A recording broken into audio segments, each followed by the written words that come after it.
Good morning. I'm Joanna Rowell, your MLS manager, and I'm here today with Jason Jacobs, your MLS director.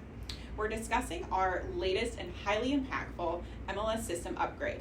We know that the subscribers are eager for details, so let's dive straight in. Jason, you recently led a significant overhaul of the MLS platform. Can you briefly explain what all that project entailed at a high level and what benefit we might see from it? Yeah, absolutely. So it wasn't just a facelift. What we actually did was clone our database and our matrix system in partnership with Quotality, our vendor. This was important to us at a very high level in order to get some autonomy. So at the same time, we built in a bilateral data exchange with Bonita, Stero, and Nabor.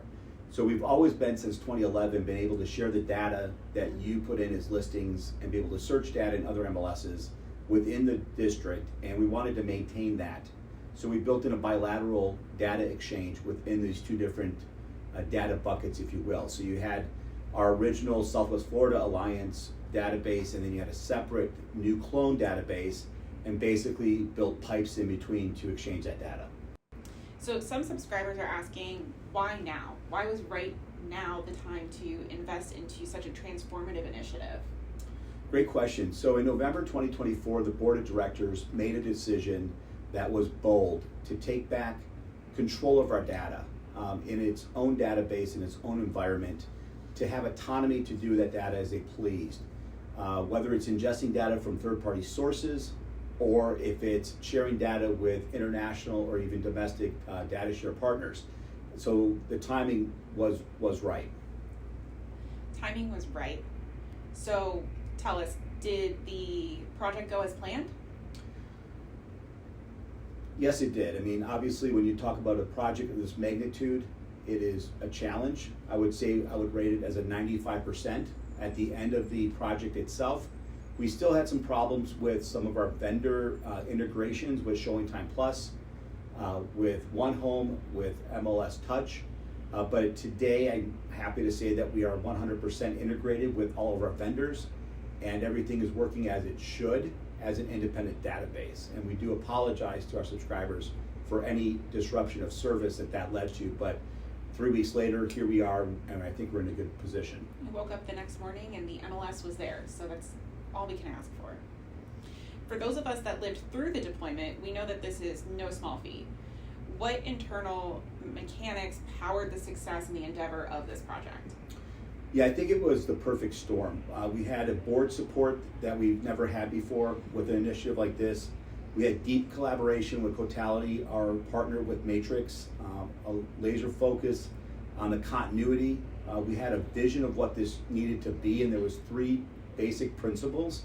The first principle was we had to maintain the data share agreement with our partners here in Southwest Florida. That was important. Number 2, it had to have no financial impact on them.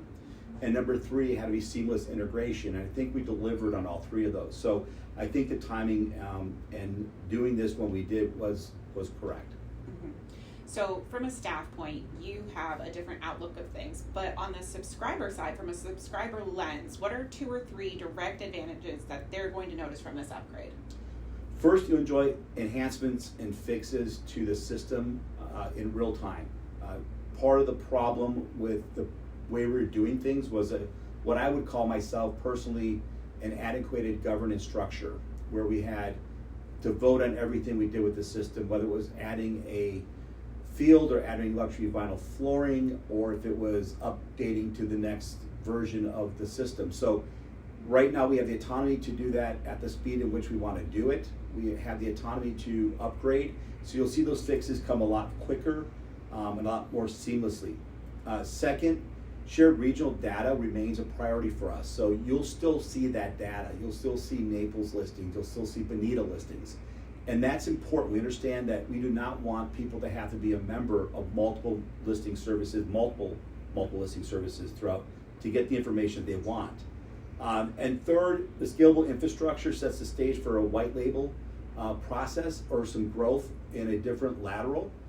There's opportunity, as we all know, the business is changing, and there's opportunity today that wasn't there even 2 years ago, where we can continue to grow and specifically around non-dues revenue for the MLS. We love those words. So what kind of new features or tools are now possible thanks to the autonomy we've gained? So I think, we don't have that stop at a Southwest Florida Alliance meeting to get things done. Right now, everything comes organically through the MLS committee, which I know you sit through all the meetings as well. And those suggestions then will go directly to the board of directors, in which if they're approved, we'll be able to implement those relatively quick. So additional search features, advanced reporting dashboards, there's all different types of things that we can do now that we've got the autonomy. And we're pushing further, actively exploring both domestic and international data sharing, which I think is important. The data sharing piece of it, when people say, well, why would you data share? The reality is it's to help put money in the subscribers' your pockets through having those relationships and being able to do referrals back and forth to these places we have these relationships with and the data share. So helping to recommend or refer another practitioner in a different area you may not be familiar with. So we're looking forward to those types of opportunities, and we've already began those discussions. Sounds like great growth. So how will service quality and support responsiveness improve under this new system control? That's a great question. So obviously customer service is a priority for us at Florida Gulf Coast MLS. We've grown a department that just 2 years ago was 2 people to a department now of 6 people. We think that the service level is important.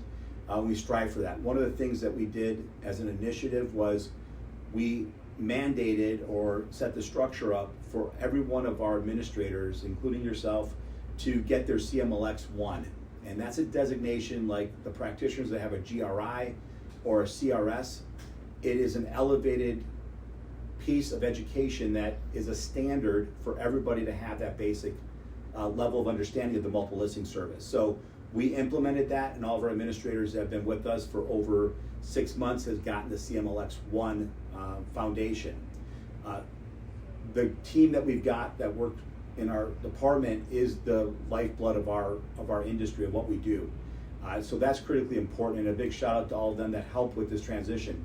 What some people may not realize is that we take over 1,400 calls in a week. And those are primarily around 3 different individuals that help support the system. So we continue to focus on high levels of service, high levels of customer service, and it's always been and always will be a priority for us. So with that, how will the setup for Florida Gulf Coast MLS work to share licensing technology with other organizations? So now we can take and white label some of our services we offer if that's something the board wants to do. So for example, there's MLSs out there that will do compliance, for example, rule and regulation enforcement for other MLSs that may not have the staffing or expertise or software to do so. So as we elevate the level of our group that we've got working with us, we can then sell those types of services to other MLSs that may not have the same luxury of having those caliber of people or systems in place. So I feel like that's an area that we can look at possibly licensing technology, as well as looking at gaps in the industry where technology internally created may make sense. So for example, just something we saw that we felt we could grow or hire somebody to build for us, that not only we can use it ourselves, that we would save money on something we actually already spend money paying for. We could also resell that to other MLSs. So if you think about built by for, so built by an MLS for other MLSs, those softwares typically do very well because we understand the gaps in the technology and what's needed in the industry to continue to elevate and move forward. Jason, what safeguards are in place so that we can ensure that there is no downtime or data loss in the future for this new platform? That's a great question. We implemented about 1.5 years ago multi-factor authentication, which I know everybody hates, and I get it. But the reality is this: we just had Qantas Airlines hacked overnight, and a lot of information scraped and taken.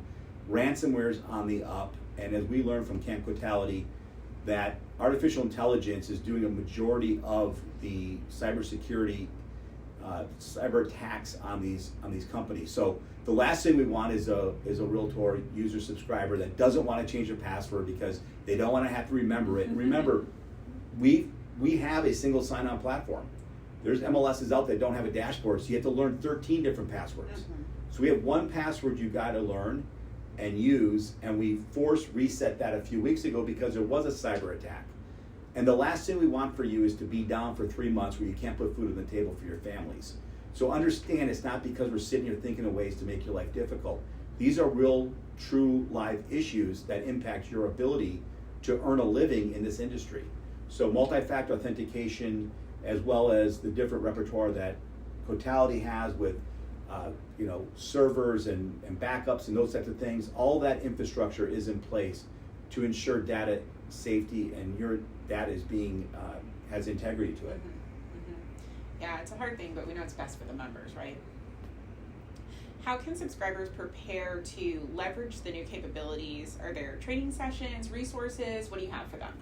So we've done a really good job, your team's done a really great job on redoing the YouTube channel that we've got, which is an on-demand resource. We've taken the vendor videos and placed in there. We've taken some of the MLS Mondays that we recorded and placed it there. There's a ton of information on that YouTube resource that you can watch on demand as you see fit. Secondly, we do have MLS Mondays, which are 11 o'clock a.m. Eastern Standard Time every Monday, except for holidays and when we can't film for other reasons. But those are great. We leverage the partnerships to train on this. We had Rent Spree on just this past week, and we always have great attendance on that. So to sign up for that, you can take it from the pleasure of your own home, take it for your pool, wherever. And then next we've got a really big event coming up called MLS Experience that we just launched. That will be in the middle of early part of November. We will have 12 different training sessions in 3 hours, TED Talk style. 4 different rooms, 3 topics per room, and those vendors will come to that and teach that as well. So the more you can embrace the technology, the more you can embrace artificial intelligence and the things that is happening in our space, the more successful you're going to be. This is not going away. It's not a fad. But we are committed 100% to making sure that we educate and train on everything that we offer. So those are the ways that you guys can stay tuned for that. Awesome. Lots of resources for every type of member. Yes. Perfect. Well, I want to thank you, Jason, for sitting down with us today and talking through a thorough explanation of the changes everybody has seen recently. I know there's a lot of curiosity around the topic, and it looks like the future is really, really bright for the MLS and the related technologies. It is. I think we're poised well. We got a great board of directors. We got great staff. We got great leadership within the internal organization itself, and it is bright. And I think the future for us is unstoppable. Awesome. Thank you. Thank you.